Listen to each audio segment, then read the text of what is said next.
My research focuses on characterizing materials at the microstructural level. That's at the level from a micron, or about 1/100th of a hair, all the way up to the whole system. And I work on both soft materials, like our body, and also on hard materials, like a jet engine.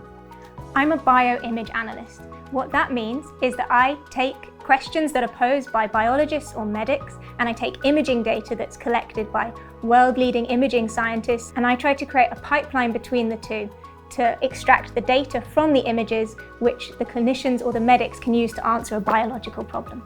Working with the European Synchrotron radiation facility, we developed a new technique called Hierarchical Phase-Contrast Tomography, or HIP-CT.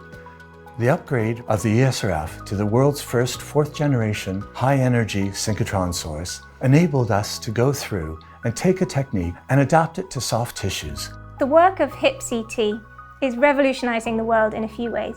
This is a one-of-a-kind imaging technology. Never before have we been able to image human organs in this scale-bridging way. We're going from the whole intact organ all the way down to almost the single-cell resolution. And this is really allowing us to link together from the molecular, the genetic, the transcriptomic data, all the way up to like our clinical imaging data. We took the lungs of people who died and donated their organs to science and scanned both healthy and also COVID-damaged lungs.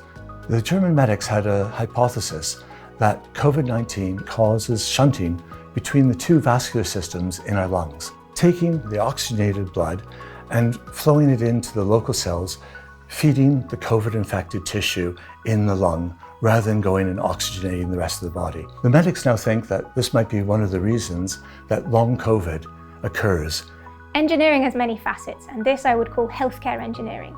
What we're doing in this particular context is we're using an imaging technique. The artificial intelligence pipelines are computational engineering. So we're developing these AI algorithms that will both segment or extract structures of interest from this imaging data. So this could be things like blood vessels, three-dimensional structure of blood vessels in a COVID lung. Ultimately, with the ability to develop artificial intelligence techniques to interpret these new data that we have, we can make a real difference in the treatment, the diagnosis, and the prevention of some of these diseases that are causing a massive healthcare burden worldwide.